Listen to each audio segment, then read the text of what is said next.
Al contemplar el vasto paisaje de este mundo en el que habitamos, vemos que ninguna existencia se escapa del abrazo del dolor y la tristeza.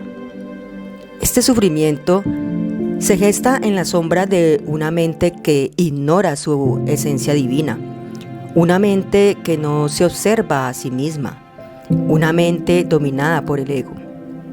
Este ego, al tomar las riendas de nuestra existencia, teje una narrativa de ilusiones y temores, creando un laberinto de confusión. Cuando permitimos que nuestros pensamientos, creencias y emociones fluyan sin la luz de nuestra conciencia, damos vida a un ciclo interminable de angustia y desasosiego.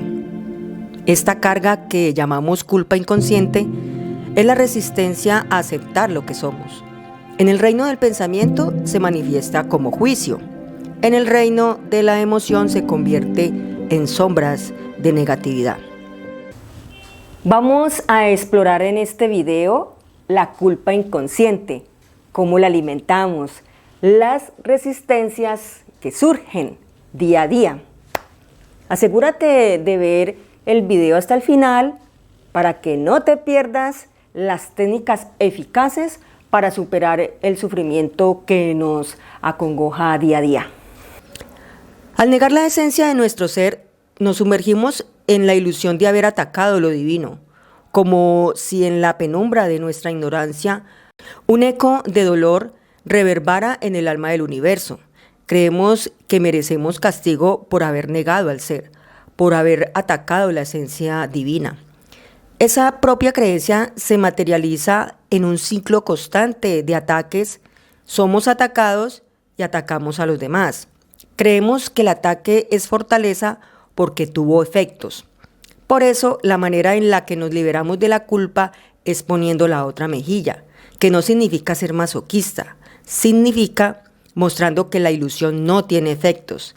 Es la única manera en la que le devolvemos a la mente un sentimiento de inocencia, al enseñarle que la ilusión no puede tener efectos sobre la realidad.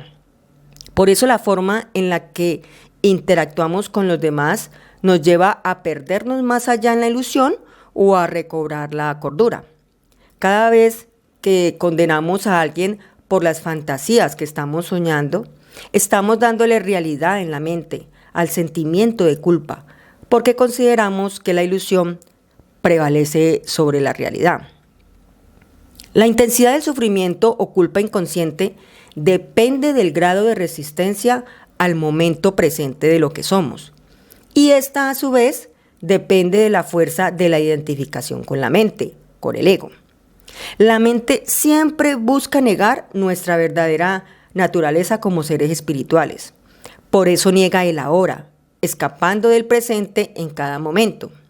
En otras palabras, cuanto más identificados estemos con la mente, más sufrimos. O cuanto más seamos capaces de honrar y aceptar nuestra identidad verdadera o el momento presente, más libre estaremos del dolor, del sufrimiento y de la mente egótica.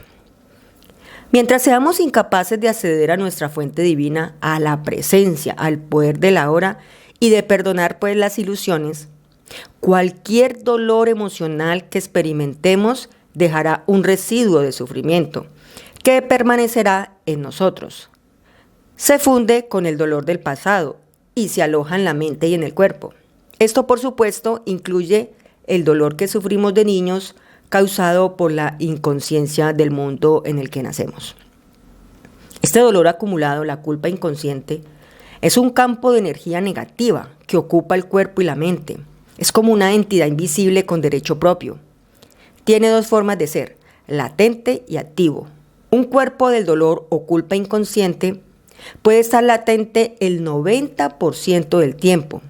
En una persona profundamente infeliz, sin embargo, puede estar activo hasta el 100% del tiempo. Algunas personas viven casi completamente a través de esa culpa o cuerpo del dolor, mientras otras pueden experimentarlo solamente en ciertas situaciones. tales como las relaciones íntimas o situaciones ligadas a pérdidas o abandono en el pasado, heridas físicas o emocionales y así sucesivamente. Cualquier cosa puede dispararlo, especialmente si resuena en un patrón de dolor del pasado. Cuando está listo para despertar de su etapa latente, incluso un pensamiento o un comentario inocente hecho por alguien cercano puede activarlo. Algunos cuerpos del dolor o culpa inconsciente son molestos, pero relativamente inofensivos, como un niño que no deja de lloriquear, por ejemplo. Otros son monstruos malignos y destructivos, verdaderos demonios. Algunos son violentos físicamente, muchos más lo son emocionalmente. Algunos atacan a las personas que están cerca o nos atacamos a nosotros mismos quienes alojamos esa culpa. Los pensamientos y sentimientos que tenemos sobre nuestras vidas se vuelven entonces profundamente negativos y autodestructivos. Las enfermedades y los accidentes se producen a menudo por eso. Algunos cuerpos del dolor o culpa inconsciente llevan al suicidio a quienes los albergan. Cuando pensamos que conocemos a una persona y de repente nos enfrentamos por primera vez a esa criatura ajena y desagradable, allí se ha activado la culpa inconsciente de esa persona. Sin embargo, es más importante observarla en nosotros mismos que en otros. Estemos atentos a cualquier signo de infelicidad en cualquier forma. Puede ser esa culpa inconsciente que despierta. Puede tomar la forma de irritación, impaciencia, humor sombrío, un deseo de hacer daño, ira, cólera, depresión, la necesidad de drama en su relación amorosa y así sucesivamente. Atrapémoslo en el momento en que despierta de su estado latente. La culpa o el cuerpo del dolor quiere sobrevivir, simplemente como cualquier otra entidad existente, y solo puede hacerlo si logramos inconscientemente que nos identifiquemos con él. Entonces, puede levantarse y dominarnos o volverse cada uno de nosotros, vivir a través de nosotros. Necesita obtener su alimento a través de nosotros. Se alimentará de cualquier experiencia que resuene con nuestro propio tipo de energía, cualquier cosa que cree más dolor en alguna forma, como rabia, destructividad, odio, tristeza, drama emocional, violencia e incluso enfermedad. Así pues, el cuerpo del dolor, cuando nos ha dominado, crea una situación en la vida que refleja su propia frecuencia de energía para alimentarse de ella. El dolor solo puede alimentarse de dolor, no puede alimentarse de alegría, ya que la encuentra indigestible. Una vez que el cuerpo del dolor nos ha dominado, queremos más dolor. Nos volvemos víctimas o victimarios.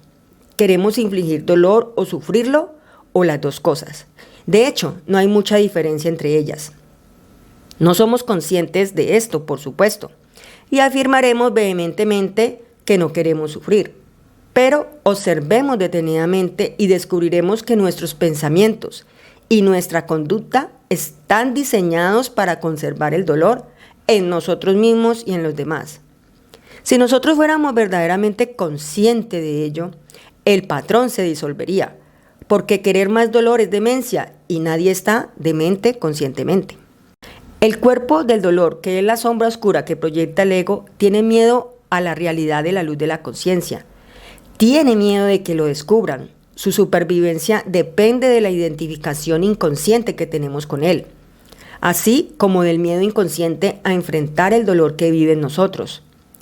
Pero si no lo enfrentamos, si no traemos la luz de la conciencia al dolor, se verá obligado a volver a vivir una y otra vez. El cuerpo del dolor puede parecernos un monstruo peligroso que no soportamos mirar, pero podemos estar seguros que es un fantasma sin sustancia que no puede prevalecer contra el poder de la presencia de la observación consciente. Algunas enseñanzas espirituales afirman que todo el sufrimiento en últimas es una ilusión y es verdad. La cuestión ¿es verdad esto para nosotros? Una mera creencia no lo hace verdad. ¿Queremos experimentar dolor por el resto de la vida y continuar diciendo que es una ilusión? ¿Esto nos liberará de él? De lo que se trata aquí es de cómo podamos realizar esta verdad, es decir, hacerla real en nuestra propia experiencia. Así pues, el cuerpo del dolor no quiere que nosotros lo observemos directamente y lo veamos como es. En el momento en que lo observamos, que sienta nuestro campo de energía y dirijamos la atención hacia él, la identificación se rompe. Ha aparecido una dimensión de conciencia más alta. La podemos llamar presencia. Ahora seremos testigos y observadores de esa culpa, de ese cuerpo del dolor. Esto significa que no puede usarnos aparentando ser nosotros y ya no puede reaprovisionarse a través de nosotros. Hemos encontrado nuestra fuerza interior, hemos accedido a la presencia, al espíritu, al poder de la presencia, al poder de la hora. Pero, ¿qué le ocurre al cuerpo del dolor cuando nos volvemos suficientemente conscientes como para romper nuestra identificación con él? La inconsciencia lo crea. Muy importante saber esto. La inconsciencia lo crea, la conciencia lo transmuta en él mismo. San Pablo expresa este principio universal bellamente. Todo se manifiesta al ser expuesto a la luz, y todo lo que se expone a la luz se vuelve luz ella misma. Así como no podemos luchar contra la oscuridad, no podemos luchar contra el cuerpo del dolor. Intentar hacerlo crearía conflicto interior y por lo tanto más dolor. Observarlo es suficiente. Observarlo implica aceptarlo como parte de lo que es en este momento. El cuerpo del dolor o la culpa está constituido por energía vital atrapada que se ha separado de su campo de energía total y se ha vuelto temporalmente autónoma por medio del proceso antinatural de la identificación con la mente. Se ha puesto en funcionamiento a sí misma y se ha convertido en antivida, como un animal que trata de devorar su propia cola. Entonces, ¿por qué creemos que la civilización se ha vuelto tan destructiva de la vida? Pero incluso las fuerzas destructoras de la vida son energía vital. Cuando empecemos a dejar de identificarnos y nos convirtamos en el observador, el cuerpo del dolor continuará operando por un tiempo y tratará de engañarnos para que nos identifiquemos de nuevo con él. Aunque no lo estamos energizando a través de la identificación, mantiene cierto impulso. Lo mismo que una rueda que continúa girando por un rato, aunque ya no esté siendo impulsada. En esta etapa puede producir también dolores físicos en diferentes partes del cuerpo, pero no durarán. Permanezca presente consciente. Seamos el guardián alerta de nuestro espacio interior. Necesitamos estar suficientemente presentes para poder observar el cuerpo del dolor directamente y sentir su energía. Entonces, este no podrá controlar el pensamiento. En el momento en que el pensamiento esté alineado con el campo de energía del cuerpo del dolor, estaremos identificados con él y alimentándolo de nuevo con los pensamientos. Por ejemplo, si la ira es la vibración de energía predominante del cuerpo del dolor y tenemos pensamientos de ira, entreteniéndonos con lo que alguien nos ha hecho o vamos a hacerle, se ha vuelto inconsciente y el cuerpo del dolor se ha convertido en nosotros. Donde hay ira, hay siempre dolor bajo ella, o cuando nos invade un humor sombrío y empezamos a entrar en un patrón mental negativo y a pensar lo terrible que es nuestra vida.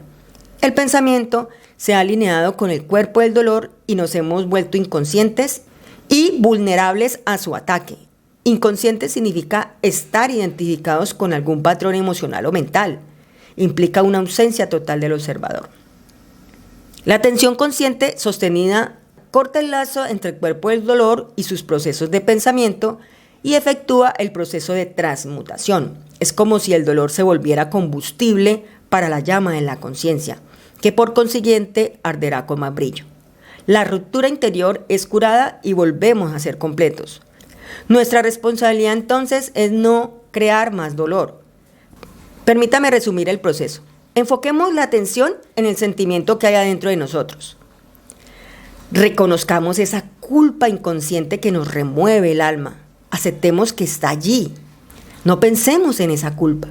No dejemos que el sentimiento se transforme en pensamiento. No juzguemos o analicemos. No nos identifiquemos. Permanezcamos presentes y continuemos siendo el observador de lo que está ocurriendo dentro de nosotros. Entreguemos ese dolor al Espíritu Santo. Volvámonos conscientes, no solo del dolor emocional, sino también del que observa, el observador silencioso. Ese es el poder de la presencia, ese es el poder del espíritu, el poder de la propia presencia consciente. Veamos entonces lo que ocurre. Si somos capaces de estar alerta y presentes en ese momento y observamos lo que pasa en nuestro interior, en lugar de ser dominado por ello, nos proporcionará una oportunidad para la práctica espiritual más poderosa y se hace posible una rápida transmutación de todo el dolor del pasado. Esto no busca negar que podemos encontrar una gran resistencia interior al tratar de abandonar la identificación con el propio dolor. Este será el caso particularmente si nos hemos identificado con el cuerpo del dolor la mayor parte de la vida y creemos que esta ficción creada por la mente en realidad somos nosotros. En ese caso, el miedo inconsciente a perder nuestra identidad creará una fuerte resistencia a cualquier desidentificación. En otras palabras, preferiríamos permanecer en medio del dolor, ser el cuerpo del dolor, que hacer un salto hacia lo desconocido y arriesgarnos a perder nuestro yo familiar, porque así no queramos aceptarlo, nos encanta inconscientemente seguir desdichados para demostrarle a la fuente divina que podemos ser el creador de nuestro propio destino, así sea pagando un alto precio por ser lo contrario al amor.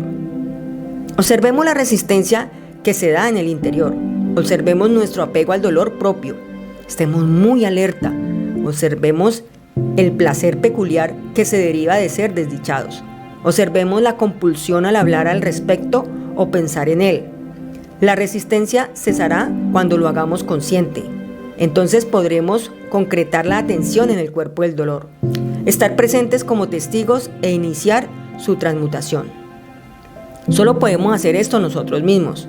Nadie puede hacerlo por nosotros. Pero si somos lo suficientemente afortunados como para encontrar personas que son intensamente conscientes y si podemos estar con ellas y unirnos a su estado de presencia, tal eventualidad podría servirnos de ayuda y acelerar el transcurso de las cosas. De tal forma, nuestra propia luz se hará rápidamente más fuerte. Cuando un tronco que apenas se ha encendido es puesto junto a otro que ya arde con vehemencia y son separados luego de un tiempo, el primer tronco quedará ardiendo con mayor intensidad. Después de todo, se trata de un mismo fuego. Convirtámonos en un fuego, tal es una de las funciones de un maestro espiritual. Si te gustó el video, te invito a darle me gusta y a suscribirte para que el algoritmo lo lleve a otras personas que quieran escucharlo. Muchas gracias por la atención.